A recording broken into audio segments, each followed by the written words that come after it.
अस्सलाम वालेकुम व्यूवर्स। अब हम लोग आ गए हैं स्पेशल फंक्शन के लेक्चर में। आई थिंक लेक्चर नंबर 4 बनेगा। अच्छा, तो लास्ट लेक्चर में हम लोगों ने यूलर कांस्टेंट के बारे में पढ़ा था। वहाँ पे ना लास्ट में एक चीज़ मैं शायद क्लियर नहीं कर पाया था, तो वो ये थी कि यहाँ पर जहाँ हम लोग लिमिट लगाएंगे, ठीक है। अब इधर आंसर 0 आ सकता है, तो यहाँ पे इक्वालिटी लगाएंगे। अब यहाँ पर भी तो लिमिट का आंसर 1 आया था। देखें, यहाँ पर मैंने लिमिट का आंसर 0 आया था, मतलब यहाँ पे इस चीज़ का आंसर 0, यानी इस चीज़ की मिनिमम वैल्यू इससे छोटी 0 आ सकती है, इसकी लिमिट 0 आ सकती है। तो वहाँ पे फिर जब भी हम लोग लिमिट हटाते जाएंगे, लिमिट का आंसर लगाते जाएंगे, तो ये वाला इक्वालिटी में बदल जाएगा, मतलब इक्वालिटी का साइन साथ आ जाएगा। अब ये देखें ना, यहाँ पर तो 1 है, यहाँ पर तो लिमिट पर ये चीज़ डिपेंड ही नहीं ना कर रही। अब यहाँ पर तो n था, ये मतलब पूरे का पूरा एक डिपेंड कर रहा था इसके ऊपर, लिमिट पर। यहाँ पर तो वन एक कांस्टेंट नंबर है, कांस्टेंट नंबर से लिमिट पर डिपेंड ही नहीं करते, तो इस वजह से इधर फिर इक्वालिटी का साइन नहीं आएगा। ठीक है, इधर इक्वालिटी का साइन इसकी डिपेंडेंस की वजह से आएगा, क्योंकि यहाँ पे यूँ कहने के अंदर वाला फंक्शन जो है वो लिमिट की वजह से चेंज या होगा, लेकिन इस पे लिमिट का कोई असर नहीं है, जिसकी वजह से यहाँ पे फिर इक्वालिटी का साइन नहीं आया था। इस वजह से आप लोग यहाँ पे ये देखें। ठीक है, अच्छा, तो आज का टॉपिक जो है हमारा वो है logarithmic derivative of the gamma function, यानी कि जो गामा फंक्शन हम लोग पहले vice-trans, basically vice-trans gamma function है। ठीक है, यानी अब ज़्यादातर जो बात होगी ना आगे, वो हम लोग वाइस-ट्रांस गामा फंक्शन की ही पढ़ेंगे। तो वाइस-ट्रांस गामा फंक्शन क्या होता है, तो ये आप लोग previous I think second lecture में मैंने इसको एक्सप्लेन किया, या थर्ड लेक्चर में किया है, थर्ड लेक्चर में मेरे ख्याल किया है एक्सप्लेन। तो आप लोग वहाँ जाके इसकी डेफिनेशन देख सकते हैं। तो अब हम लोग क्या करेंगे, यानी कि गामा फंक्शन का लॉगरिथमिक डेरिवेटिव, यानी यूँ कह लें कि हम लोग गामा फंक्शन का लॉग लेंगे और उसका फिर डेरिवेटिव फाइंड करेंगे। तो उसके हिसाब से फिर या इसको दूसरी टर्म में ये भी कहते हैं कि derive the series of gamma prime over gamma prime G. G एक कम्प्लेक्स नंबर है ओवर गामा ऑफ जी, जहाँ पे जी एक कम्प्लेक्स नंबर होगा। या तो इस टॉपिक से पूछा जाएगा या फिर इस टॉपिक से, और ये पेपर पॉइंट ऑफ व्यू से काफ़ी अहम क्वेश्चन है। ठीक है, तो अब देखें, by definition of gamma Weierstrass gamma function हम लोग क्या लेते हैं, हम लोग इसको ले लेते हैं by definition of gamma. 1 minute check कर लूँ, नज़र आ रहा है, हाँ जी, अब ओके है। तो अब यहाँ से बाय डेफिनेशन ऑफ गामा की वाइस्ट्रास फंक्शन की डेफिनेशन हमारे पास ये थी, 1/गामा of z is equal to z e⁻r z, और ये हमारे पास प्रोडक्ट का साइन है, और ये चीज़। अब ये सारी की सारी हमारे पास गामा वाइस्ट्रास फंक्शन की डेफिनेशन थी। हम लोगों ने क्या किया, चूँकि हम लोगों ने लॉगरिथमिक डेरिवेटिव लेना था, हमें पहले लॉग लेना पड़ेगा।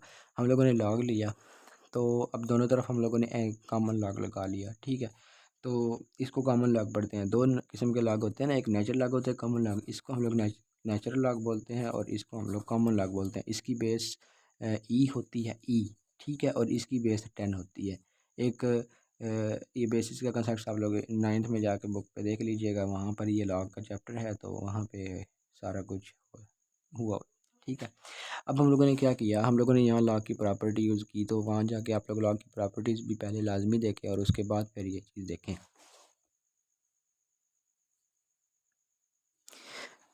तो यहाँ पर लॉ की प्रॉपर्टी यूज़, मैं यहाँ पे इसका हवाला दे देता हूँ। यहाँ पे मैंने कौन सी प्रॉपर्टी यूज़ की है, यहाँ पर जो प्रॉपर्टी यूज़ की है वो थी मतलब ये वाली प्रॉपर्टी के हमारे पास अगर हो log of m over n, तो ये इक्वल होता है log of m minus log of n, इस चीज़ के। तो अब इधर क्या था, ये चीज़ थी 1/गामा ऑफ z, तो जब log अलग किया तो ऊपर वाले का log अलग माइनस होकर नीचे वाले का log अलग आ गया। और इसी तरह हमारे पास एक और प्रॉपर्टी होती है कि अगर log एंगल के अंदर दो प्रोडक्ट में आ रहे हो ना नंबर्स, तो log जो है वो उन दोनों के सम के साथ अलग हो जाता है। जिस तरह डिवीजन में आया तो डिफरेंस के साथ अलग हो गया, इसी तरह प्रोडक्ट में होंगे तो सम के साथ वो अलग हो जाएगा। तो इस वजह से ये सारे के सारे प्रोडक्ट में थे, इस वजह से यहाँ पे क्या हुआ कि log थी प्लस log ऑफ e की पावर ये आ गया, और प्लस हमारे पास log इस चीज़ का आ गया। ठीक हो गया, यानी ये तीन टर्म्स के साथ लॉग आ गए। अब ये इसी तरह लॉग और एक्सपोनेंशियल एक दूसरे के एंटी लॉग होते हैं, तो इन्होंने कैंसिल कर दिया, तो यहाँ पे आर जी आ गया प्लस। अब देखें, यहाँ पे सारी टर्म्स प्रोडक्ट हो रही हैं और बाहर लॉग है, तो लॉग जब अंदर जाएगा ना इसके साथ, तो यानी अलग-अलग होगा, तो ये सारे के सारे समीशन में अब ये कैसे आया मैं आपको इस चीज़ को एक्सप्लेन कर देता हूँ। देखें मिनट। अच्छा, अब वो कैसे आया, वो देखें वो ऐसे आया है कि हमारे पास मिसाल है 2 नंबर मल्टीप्लाई हो रहे थे 2.3, इसके ऊपर लॉग हम लोगों ने लगाया तो वो क्या आएगा, log 2 प्लस log 3 ये आ जाएगा। अब मिसाल है मैं 3 नंबर ले लेता हूँ 2.3.4, इसके ऊपर लॉग है तो ये क्या आ जाएगा, log 2 plus log 3 plus log 4। इसी तरह मैं अगर 10 नंबर ले लेता हूँ तो log उन पे अलग जाएगा, मैं 1000 ले लेता हूँ log उन पे सब पे अलग आ जाएगा। तो अब हम इस चीज़ को कैसे लिख सकते हैं, अगर समीशन की फॉर्म में लिखना हो तो इसको हम लोग लिख सकते हैं ना कि summation i is equal to 1 से लेकर, यानी टू सॉरी 2, क्योंकि यहाँ 2 से शुरू हो रहा है, तो आई इज़ इक्वल टू 2 से लेकर 4 तक जा रहा है 4, और यहाँ पे log ऑफ, तो इस चीज़ को ऐसे लिख सकते हैं क्योंकि आप पुट करेंगे 2 पुट करेंगे तो log 2 आ जाएगा प्लस इस समीशन में, यानी वो प्रोडक्ट जो है, यानी कि हम इस चीज़ को यूँ भी लिख सकते थे ना, इस चीज़ को हम लोग कैसे लिख सकते थे, log of product of i is equal to 1 से लेकर सॉरी 2 से लेकर 4 तक और अंदर आई, ऐसे, ठीक है। तो अब इस प्रोडक्ट ने फिर समीशन की शक्ल ले ली, जब ये log मतलब इसके अंदर गया तो ये प्रोडक्ट समीशन में चला गया। इसी तरह यही चीज़ यहाँ पे हुई है कि यहाँ प्रोडक्ट था तो log जब इसके अंदर गया तो ये सारे का सारा समीशन में चला गया। अब इस पे log अलग आ गया, अब ये फिर प्रोडक्ट में थे तो इन पे फिर प्लस प्लस आ गया तो log फिर यहाँ पे आ गया, ठीक है। अब ई एक्स पी का मतलब ई की पावर ही होता है बेसिकली, ये वो डोनेट करने का सॉरी डी नोट करने का जो है वो हमारे पास एक दूसरा डिफरेंट तरीका है। ये इसी तरह ये समीशन इसी तरह ये इसी तरह ब्लॉक एक्सपोनेंट्स के साथ कैंसिल होकर ये माइनस ई की माइनस जेड ओवर एन आ गया। अब हम लोगों ने अब इसका लॉग तो आ गया है, मतलब हमारे पास लॉग ऑफ गैमा जेड तो आ गया है, ठीक है, यानी लॉग ऑफ गैमा जेड मतलब गैमा फंक्शन आ गया। अब हम लोग सिंपल इसका डेरिवेटिव ले लेंगे। अब देखिए लॉग का डेरिवेटिव क्या होता था कि पहले लॉग वाली टर्म डिवाइड में जाती थी, फिर उसका टर्म, जिस तरह हम लोग डेरिवेटिव की डेफिनेशन पढ़ते हैं वो क्या होती है कि अगर हम लोगों ने निकालना हो मतलब log ऑफ एक्स या log ऑफ वाई, मिसाल कर लेते हैं हम लोग आसानी समझने के लिए, log ऑफ वाई, ठीक है। तो हम लोग अगर इसका एक्स के लिहाज से डेरिवेटिव निकालना होता था तो वो क्या आता था हमारे पास, यानी कि अगर इसका हम लोग डेरिवेटिव निकालते हैं, इस सारे का हम लोग डेरिवेटिव या डी ओवर डी एक्स करते हैं इस चीज़ को, तो वो क्या आता था हमारे पास, पहले 1/y आता था और फिर log के जो एंगल अंदर था उसका डेरिवेटिव आ जाता था। तो अब यहाँ पर हमारे पास क्या आ जाएगा, यहाँ पर आ जाएगा हमारे पास D Y by D X, और यहाँ पर चूँकि बेस जो है वो आप लोगों के पास है नहीं तो इस वजह से हम लोग नहीं लिखेंगे। नहीं तो आप लोग यानी कि इसका डेरिवेटिव मज़ीद जो है आप लोग कैलकुलस की बुक से जाके देख लीजिएगा, वहाँ पर इसके डेरिवेटिव्स हल हुए हुए हैं। तो इसका मतलब यहाँ पर फिर क्या आ जाएगा, आप लोग के पास गैमा ऑफ जेड 1/γ/z और गैमा प्राइम ऑफ जेड आ जाएगा माइनस, इसी तरह आएगा, इसी तरह 1/z आ जाएगा। इसका जब हम लोग डेरिवेटिव लेंगे जेड का डेरिवेटिव 1 हो जाएगा तो यहाँ सिर्फ गैमा या आर आ जाएगा, ठीक है। तो ये आर बेसिकली वो ही यूलर कांस्टेंट है, ठीक है, ये चीज़ याद रखिएगा। और यहाँ पर समीशन का समीशन रहेगा क्योंकि आप लोगों को पता है कि जो डेरिवेटिव होता है वो आपके पास लीनियर ऑपरेटर होता है, तो वो समीशन की हर टर्म पर अलग अलग अप्लाई हो जाता है। तो इसका मतलब जब इधर अप्लाई होगा तो ये वन वन ओवर ये पूरी की पूरी term 1/1 plus z over n, और फिर सिर्फ इस चीज़ का डेरिवेटिव है, 1 का डेरिवेटिव 0 हो जाएगा और जेड ओवर एन का डेरिवेटिव 1/n हो जाएगा, और माइनस यहाँ पर 1/n, ठीक हो गया। अच्छा, तो अब ये इसी तरह चला, ये भी रिपीट, ये भी इसी तरह। अब हमने इसको सॉल्व किया, इधर नीचे एलसीएम लिया, अब ये 1/n साथ मल्टीप्लाई हो गया और ये वाला n plus z over n आ गया और ये माइनस 1/n। अब ये n इस n से कैंसिल हो जाएगा नेक्स्ट स्टेप में, और यहाँ पर 1/n प्लस जी आ गया और यहाँ पर 1/n आ गया। अब हम लोगों ने क्या किया, मज़ीद इसका दोबारा एलसीएम लिया तो n इंटू एन जेड, और यहाँ पर इसको सॉल्व करेंगे, ये n माइनस जेड हो जाएगा, तो यहाँ पर हमारे पास ये चीज़ बन जाएगी। अब देखिए, तो अब यहाँ पे नेगेटिव है, तो अब इसका जब नेगेटिव हम लोग हटाएंगे, जब हम लोग इसका नेगेटिव दूसरी तरफ मल्टीप्लाई करेंगे तो उधर प्लस था तो वो 1/z हो जाएगा माइनस आर, तो अब समीशन के साथ। अब देखें यहाँ पर प्लस क्यों है, प्लस इस वजह से है क्योंकि यहाँ जेड था नेगेटिव। अब नेगेटिव इधर सब के साथ बाहर आ जाएगा क्योंकि समीशन के अंदर है ना नेगेटिव, समीशन के अंदर नेगेटिव मतलब हर टर्म के साथ नेगेटिव है, तो नेगेटिव बाहर कॉमन लिया जा सकता है। तो ये वाला नेगेटिव इस नेगेटिव को प्लस कर देगा। तो यहाँ पर हमारे पास अब ये सीरीज़ आ गया। अब हम लोगों ने चूँकि जिस तरह अगर दूसरा उसका नाम देखते इस टॉपिक का क्या था कि अ series for gamma prime of z over gamma of Z, तो वो हमने सीरीज़ निकाल लिया है।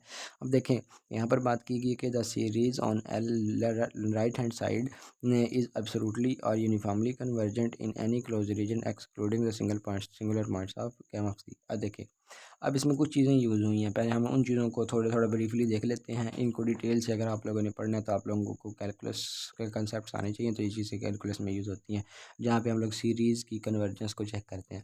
अब एब्सोल्युटली कन्वर्जेंस हम लोग वहाँ पर देखते हैं जहाँ पर सीरीज़ के अंदर ना आप लोगों के पास अल्टरनेटिंग टर्म्स आ रही हैं। अल्टरनेटिंग टर्म्स का मतलब है कुछ टर्म्स पॉजिटिव हों, कुछ टर्म्स नेगेटिव हों। तो ऐसी टर्म्स को जब हम लोग कन्वर्जन चेक करते हैं तो हम लोग उनकी एब्सोल्यूट वैल्यू चेक करते हैं। ठीक है, एब्सोल्यूट वैल्यू ली और हम लोगों ने उनकी कन्वर्जन चेक कर ली, तो नेगेटिव वैल्यूज़ ख़त्म हो जाती हैं, तो पॉजिटिव वैल्यूज़ आ जाती हैं। तो वहाँ पर हम लोग उसको कहते हैं कि ये चीज़ें अगर उनकी पॉजिटिव मतलब मॉड वैल्यू लेके वो सीरीज़ कन्वर्ज कर जाती है, क्योंकि कुछ सीरीज़ ऐसी होती हैं जो कि हमारे पास अल्टरनेटिंग साइन के साथ तो डाइवर्ज करती हैं, लेकिन जब उनकी एब्सोल्यूट वैल्यू ली जाती है यानी उन सब में नेगेटिव को ख़त्म करके उनको पॉजिटिव बना दिया जाता है, तो वहाँ पर वो सीरीज़ कन्वर्ज कर जाती है। तो ऐसी सीरीज़ को हम एब्सोल्युटली कन्वर्जेंट बोलते हैं। ठीक है, यानी कि एब्सोल्यूट वैल्यू उसकी कन्वर्ज कर गई है। और यूनिफॉर्मली कन्वर्जेंट ये होता है कि जो हमारे पास या कोई फंक्शन है, मैं फंक्शन से मिसाल देता हूँ कि एक फंक्शन है वो किसी न किसी इंटरवल पर डिफाइंड है। ठीक है, अब मिसाल है एक फंक्शन मैं इधर लिखता हूँ, मैं यहीं पर एक फंक्शन लिख लेता हूँ f of x is equal to x square, और मैं इसकी डोमेन ले लेता हूँ, मतलब जो मैंने एक इंटरवल स्पेसिफाई कर दिया, मैं 0 से लेकर 1 तक ले लेता हूँ। ठीक हो गया। तो अब इस फंक्शन के अंदर इसके जो है वो मतलब जब हम इसके ऊपर एन अप्रोचेज टू इन्फिनिटी, यहाँ पे अब एन नहीं है तो आप लोग इसको एफ एन यहाँ पर करके यहाँ पे एक्स एन कर लें। कुछ इस तरह की, मतलब सिर्फ कंसेप्ट समझाने के लिए बता रहा हूँ। तो अब इस इंटरवल के अंदर ये जो है वो सॉरी, तो इस इंटरवल के लिए जब इसकी वैल्यू कन्वर्ट करवाएंगे तो इस वैल्यू की मैक्सिमम वैल्यू 1 आ रही है। ठीक है, तो जब इसके अंदर पुट करेंगे मैक्सिमम वैल्यू तो हमारे पास इसका आंसर 1 आएगा क्योंकि 1 का स्क्वायर 1 होता है। तो इसका मतलब ये हो कि अब ये सीरीज़ जो है वो हमारे पास इस पूरे के पूरे इंटरवल पर कन्वर्जेंट है। ठीक है, मज़ीद इसका जो है वो आप लोग अगर यूनिफॉर्मली कन्वर्जेंट का कंसेप्ट देखना चाहें तो मैं इस पर एक जो है वो इंशाल्लाह कोई शॉर्ट बना दूंगा, तो आप लोग उधर भी देख लीजिएगा। यानी कि यूँ समझ लें कि यूनिफॉर्मली का मतलब होता है कि जो चीज़ अगर किसी इंटरवल पर डिफाइंड है तो उस पूरे के पूरे इंटरवल की हर वैल्यू के लिए अगर वो रिज़ल्ट वैलिड ट्रू हो जाता है तो उसको हम यूनिफॉर्मली की सेंस में ले जाते हैं। और एब्सोल्युटली की जो सेंस होती है कि जितनी भी नेगेटिव वैल्यूज़ आ रही हैं उन सब को पॉजिटिव बना लिया जाए और उन पॉजिटिव वैल्यूज़ के लिए कन्वर्जन चेक कर लीजिए, तो वहाँ पे एब्सोल्युटली का वर्ड आता है।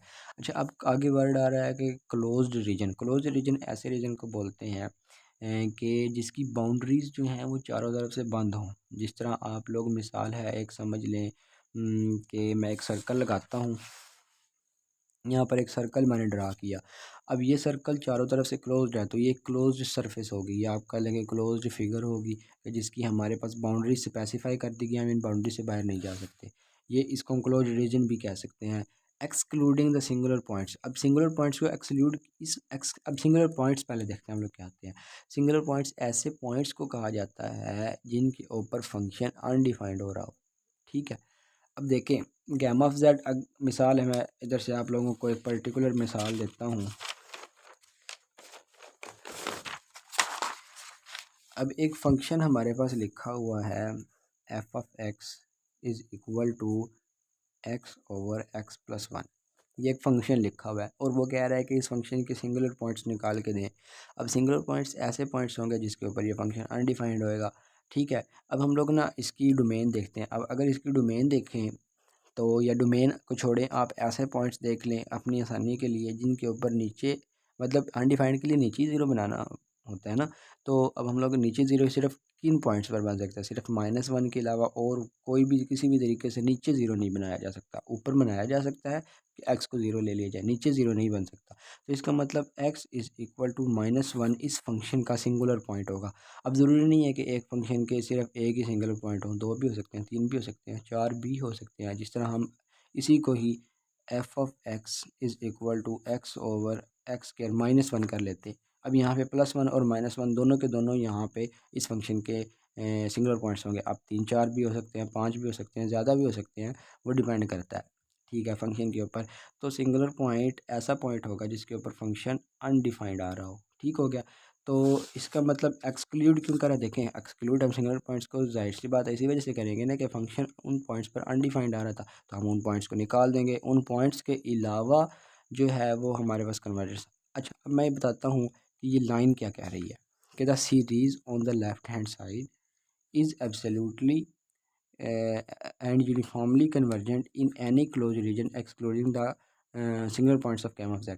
अब ये वाली जो सीरीज़ बन रही है, ये वाली, ठीक है।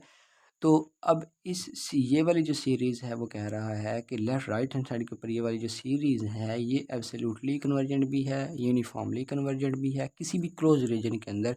और उस क्लोज रीजन के अंदर ये जो इस गामा ऑफ जेड के सिंगुलर पॉइंट्स बनेंगे ना, उन सिंगुलर पॉइंट्स को निकाल देंगे, उसके अलावा जो पॉइंट्स बनेंगे उनके ऊपर ये एब्सोल्युटली कन्वर्जेंट या ये एंड यूनिफॉर्मली कन्वर्जेंट हो जाएगा, ठीक है। तो अब हम लोग नेक्स्ट हम लोग मूव करते हैं अपने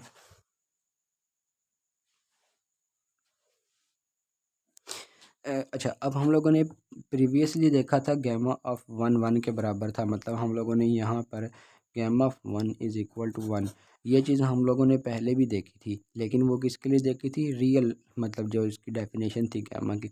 अब हम लोग गैमा की यूँ कह लें कि इसकी अल्टरनेटिव डेफिनेशन जो थी कम्प्लेक्स नंबर्स के लिए, उसकी बेसिस पर हम दोबारा प्रूव करेंगे कि गैमा ऑफ 1 वाक़तन 1 होता है। और इसमें जो 1 होगा ये अब कम्प्लेक्स नंबर है, अब ये रियल नंबर नहीं रहा, ठीक है। तो अब हम लोग यहाँ पे शुरू करते हैं कि वाइस-स्ट्रॉस गामा फंक्शन की डेफिनेशन से। वाइस-स्ट्रॉस गामा फंक्शन की डेफिनेशन हमारे पास ये डेफिनेशन है, ठीक है।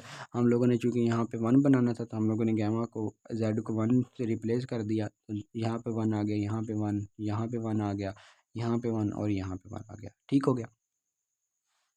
तो अब यहाँ 1 था तो अब जो है वो इसको उल्टा लेंगे, मतलब रेसिप्रोकल कर लेंगे। तो यहाँ पर क्या आ जाएगा, ई की पावर माइनस गैमा, या गैमा आर कह लें आप इसको। तो प्रोडक्ट में ही रहेगा, सिर्फ इनके ये साइंस उलट जाएंगे, इधर +1 आ जाएगा और इधर जो है हमारे पास यहाँ एक्सपोनेंट, यानी कि ये वाला बेसिकली मतलब है ई की पावर 1 ओवर है। तो ई की पावर 1 ओवर माइनस वाली है तो वो पॉजिटिव हो जाएगी। तो अब हम लोग क्या करते हैं, अब हम ना इस प्रोडक्ट को, ये जो प्रोडक्ट है इसको फाइनाइट बनाएंगे। फाइनाइट कैसे बनाएंगे, यहाँ पर हम लोग इसको इंडेक्स चेंज कर देते हैं के से लेकर एन तक, और एन को लिमिट लगा लेते हैं अनडिफाइंड की, ठीक है। तो ये वाला एक तरीका होता है कि कोई इनफाइनाइट टर्म है, पहले आप उसको फाइनाइट बनाएं, इस तरीके से फाइनाइट से डील करके उसकी लिमिट अनडिफाइंड ले लें, यानी कि limit n approaches to infinity ले लें, तो वहाँ पर वही चीज़ रिजल्ट आ जाता है जो इसके लिए होगा, ठीक है। तो अब ई की पावर माइनस के हमारी limit n approaches to infinity के, अब के इस वजह से क्योंकि हम एन इज इक्वल टू 1 से लेकर एन तक तो नहीं जाएंगे ना, तो इस वजह से हम लोगों ने इंडेक्स को चेंज कर लिया कि के इज़ इक्वल टू 1 से लेकर एन तक। और जहाँ जहाँ पे हमारे पास यूँ कह लें कि एन था, वहाँ वहाँ पे हम लोग के रिप्लेस करेंगे, यहाँ पर के आएगा, ठीक है, यहाँ पर के आएगा। अब ये चीज़ कैसे है, यहाँ पे एलसीएम मैंने इस डायरेक्ट स्टेप में ले लिया कि यहाँ पे n+1 ओवर एन आना था, क्योंकि इंडेक्स रिप्लेस किया तो यहाँ पर के+1 ओवर के और ई एक्सपोनेंट ऑफ 1 ओवर के आ गया, ठीक है जी। तो अब यहाँ पर 1 मिनट, अच्छा, तो अब वहाँ पर हम लोगों ने gamma of 1 is equal to ये चीज़, ये स्टेप दोबारा हम लोगों ने लिख लिया। अब यहाँ पर हम लोग क्या करेंगे, हम इन अंदर वाली वैल्यूज़ को, देखिए मैंने क्या किया है, पहले यहाँ पर क्या था कि यहाँ पर ये इस इन दोनों के साथ था। अब अगले स्टेप में हमने इस वाली चीज़ को इसके साथ अलग कर लिया और इसके साथ अलग कर लिया, देखिए। और यहाँ पर हम लोगों ने एक और चीज़ भी की है, हम लोगों ने इनको भी उल्टा लिया है, यहाँ पर ये ये वाली जो चीज़ थी इसको ऊपर ले गया और इसके नीचे यहाँ पे माइनस साइन जो है प्लस में कन्वर्ट हो जाएगा। तो यहाँ पर अल्टीमेटली सारा कुछ चेंजिंग करने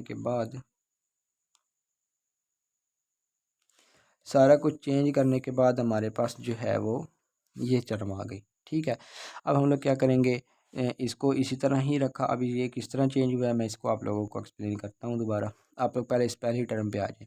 अब k इज़ इक्वल टू 1 से लेकर n तक था। पहले k को 1 पुट करें, 1/1 + 1 1/2, 2/2 + 1 3, 3/4 up to so on n/n+1। ये तो आ गया, इस टर्म को हमने ओपन कर लिया। अब ये चीज़ कैसे आई है मैं आपको इधर बताता हूँ। देखें, अब हमारे पास अगर लिखा हुआ हो e⁻x डॉट e⁻y, तो हम लोग इसको क्या लिख सकते हैं, e⁻x + y, ऐसा ही होगा। अब मिसाल है, हम लोग इसको कर लेते हैं e⁻x1 plus dot e⁻x2 dot e⁻x3 x1 plus, तो x1 plus x2 plus x3 आ जाएगा।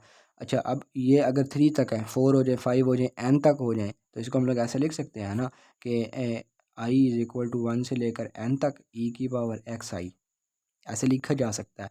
तो अब देखें, ये नंबर प्रोडक्ट में थे, तो जब इनको हम लोग ई की पावर्स ऐड हो जाएंगी ना, तो इसी तरह यहाँ पर ई की पावर ये इसका मतलब ई की पावर x1, ई की पावर x2, ई की power x3 up to so on E की पावर xn तक, ये इस तरह नंबर मल्टीप्लाई हो रहे हैं। तो इनमें फिर पावर्स ऐड हो गई, तो इसको हम लोग क्या ले सकते हैं, ई की power summation i is equal to 1 से लेकर n तक एक्स आई, इसको ऐसे लिखेंगे। अब ई की पावर को जिस तरह मैंने आप लोगों को बताया कि ई की पावर जो x है वो इस तरह भी लिखा जा सकता है, ये एक ही चीज़ है। तो अब अगर हम लोग इस शक्ल में लिखना चाहें तो ये क्या आएगा, ये आ जाएगा आई इज़ इक्वल टू 1 से लेकर n तक एक्सपोनेंट ऑफ एक्स आई, ये इक्वल हो जाएगा exponent of summation i is equal to 1 से लेकर n तक और एक्स आई आ जाएगा। अब ये वाली चीज़ जो है ये इधर यूज़ हुई है। ठीक है, तो इसका मतलब क्या था कि एक्सपोनेंट ऑफ 1/k के साथ बाहर था, प्रोडक्ट था, तो जब जो ही एक्सपोनेंट के अंदर चला गया तो वो समीशन में कन्वर्ट हो गया। जिस तरह इधर था, देखें कि इधर बाहर था तो जो ही एक्सपोनेंट के अंदर गया तो यहाँ पर समीशन में कन्वर्ट हो गया। तो सिमिलर केस यहाँ पर हुआ। अब हम लोग ये जानते हैं कि ये वाली जो चीज़ थी तो HN के बराबर थी। ठीक है, तो ये समीशन जो हम लोगों ने वाइसरॉस स्केमा फंक्शन की डेफिनेशन पढ़ी थी ना, तो उसमें हम लोगों ने यूलर कांस्टेंट को डिफाइन किया था। यूलर कांस्टेंट के अंदर हम लोगों ने इस HN को डिफाइन किया था, तो वहाँ जाके आप लोग देख लीजिएगा। ग़ालिबन लेक्चर नंबर 3 है, तो ये प्रीवियस लेक्चर, तो वो वाला होगा। अब हम लोग क्या करेंगे, देखें, अब यहाँ 2 2 से कैंसिल, 3 3 से कैंसिल, इसी तरह 4 4 से कैंसिल। अल्टीमेटली यूँ कह सकते हैं कि इससे अगली टर्म के साथ निचला कैंसिल हो रहा है, मतलब इससे अगली टर्म के साथ कोई भी कैंसिलेशन जो हो रही है वो इससे अगली टर्म के साथ हो रही है। तो इसका मतलब ये होगा, या आप लोग इसको दूसरी टर्म्स में देख सकते हैं कि जो आगे आने वाली टर्म है उसका नोमिनेटर पीछे आने वाली टर्म की डिनोमिनेटर से कैंसिल हो रहा है। मतलब यानी कि अब यहाँ पे आगे वाली टर्म 2/3 थी, पीछे वाली टर्म 1/2 है, इसका नोमिनेटर 2 है, इसका नोमिनेटर 2 है, तो 2 2 से कैंसिल हो गया। इसी तरह आगे आने वाली टर्म का नोमिनेटर पीछे वाली टर्म की डिनोमिनेटर से कैंसिल हो रहा है।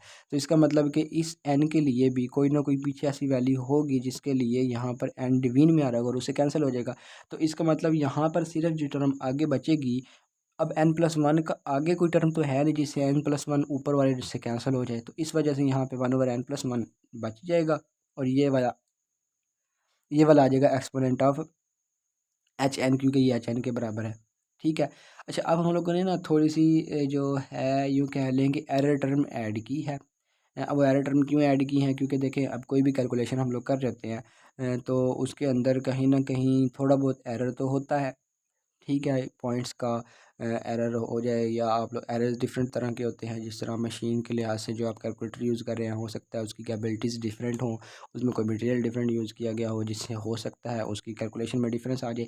तो उस चीज़ को ओवरकम करने के लिए हम लोगों ने इधर EN एक एरर टर्म ऐड कर ली है, जिसकी वजह से हम लोग ये कह रहे हैं कि एरर टर्म जितनी ज़्यादा अनडिफाइंड टर्म्स होती चली जाएंगी, यानी टर्म्स की तादाद बढ़ती चली जाएगी, एरर कम होता चला जाएगा।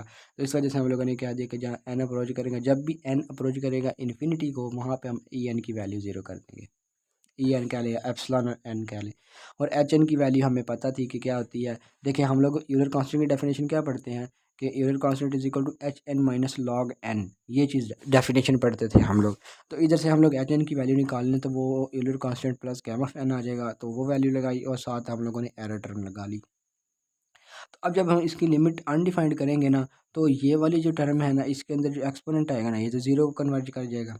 ठीक है, तो इसका मतलब अब जब लिमिट यहाँ पे आएगा, अब हम लोगों ने क्या किया, ऐड हो रहे थे, हम तीनों को अलग अलग लिख देंगे क्योंकि हमें यह पता है कि ई की पावर एक्स और ई की power Y is equal to E की पावर एक्स प्लस वाई होता है। तो अब ये दोनों तीनों टर्म्स किस में थी, समीशन में थी, यानी कि पावर में थी समीशन में। तो जब अलग अलग करेंगे तो ई की पावर गैमा आ जाएगा और ई की पावर ये आ जाएगा और ई की पावर ये आ जाएगा। ठीक है, ई की पावर गैमा ऐसा ही रहेगा, ये लॉग इससे कैंसिल होकर सिर्फ एन बच जाएगा और यहाँ पे एक्सपोनेंट ऑफ एप्सिलॉन एन आ जाएगा।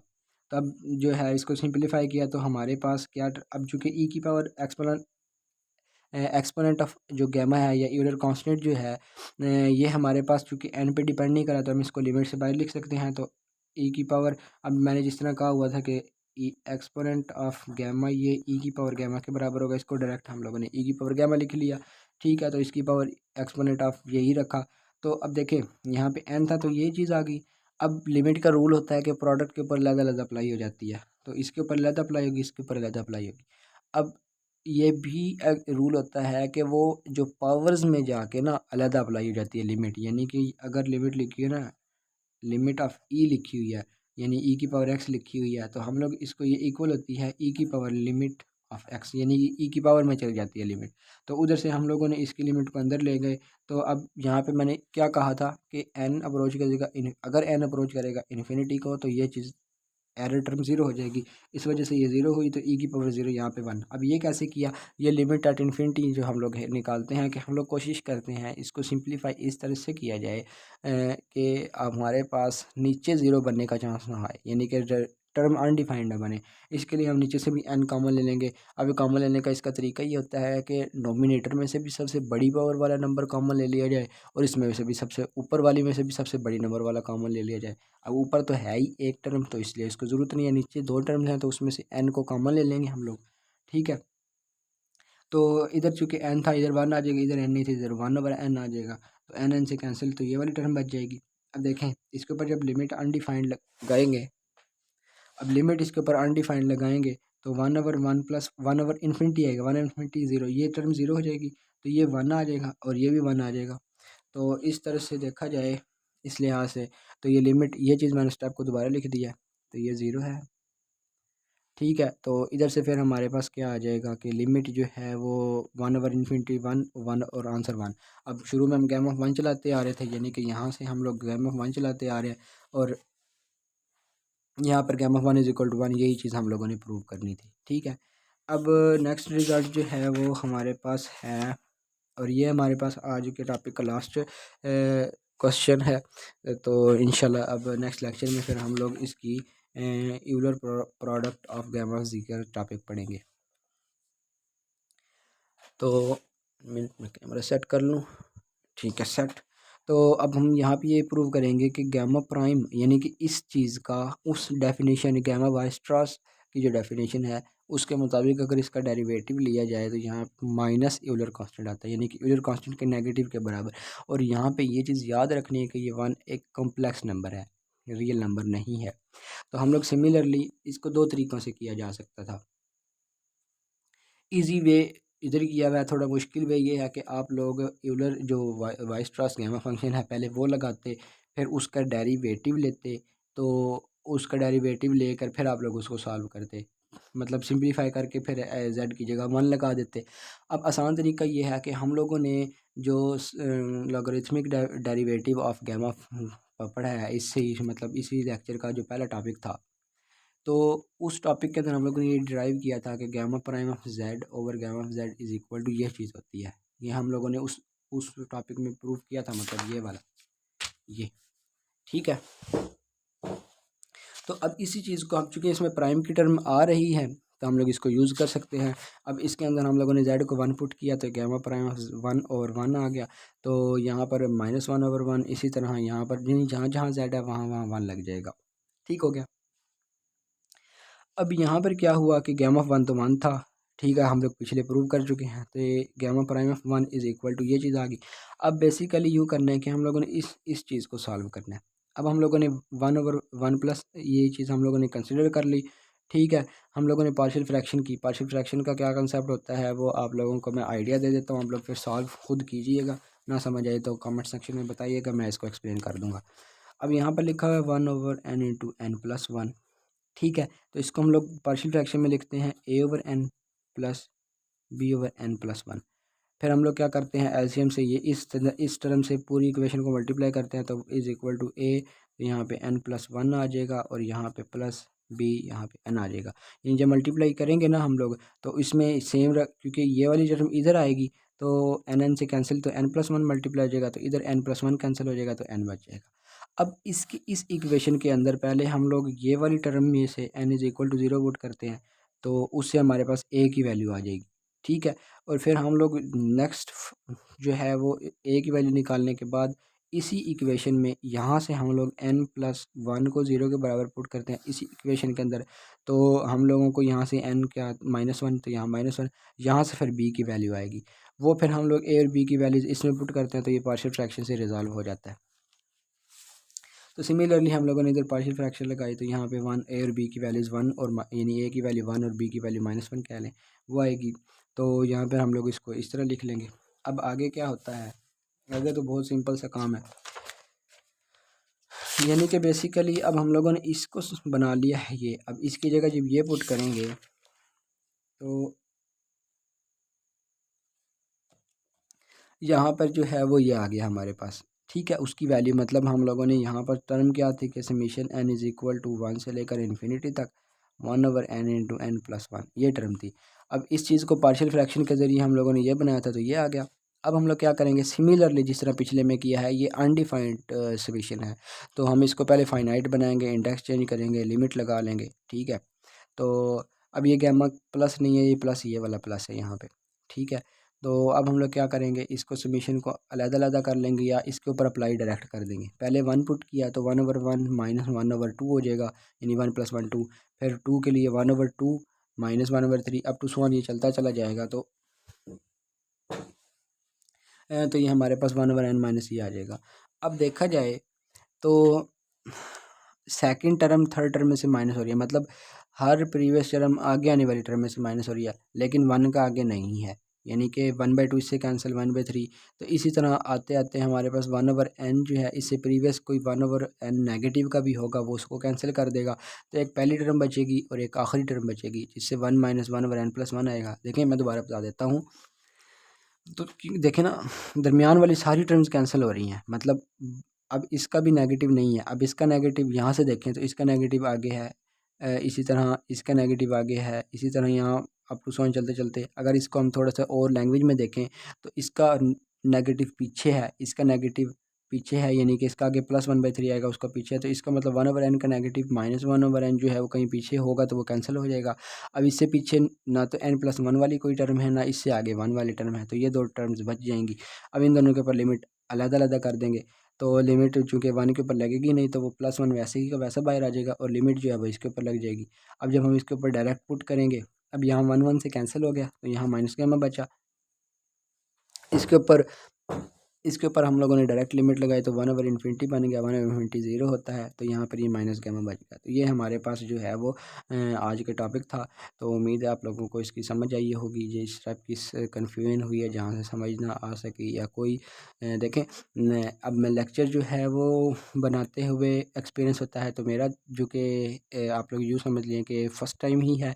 तो कोई भी अगर लेक्चर में या कोई लेक्चर रिकॉर्डिंग में या बोलने के स्टाइल में या पढ़ाने के स्टाइल में कोई इम्प्रूवमेंट करनी हो, तो आप लोग लाजमी कमेंट सेक्शन में बताएं। इससे हमारी भी हौसला अफजाई होगी, हमें भी कुछ ना कुछ नया सीखने को मिलेगा। ठीक है, और लाजमी बात यह है कि आप लोग अगर इस चैनल को पसंद करते हैं, आप लोगों को इसकी समझ आती है, तो आप लोग लाइक भी किया करें, शेयर भी और सब्सक्राइब भी लाजमी किया करें। देखें इसमें आप लोगों का कुछ नहीं जाता, लेकिन यह है कि हमारी चलो कुछ ना कुछ हौसला अफजाई हो जाती है और हम लोग को और ज़्यादा एक्साइटमेंट से और ज़्यादा पैशन के साथ जो है वो पढ़ा सकेंगे। तो इंशाल्लाह मिलते हैं नेक्स्ट लेक्चर में नई उम्मीदों के साथ, नए लेक्चर्स के साथ, नए टॉपिक्स के साथ। अस्सलाम वालेकुम।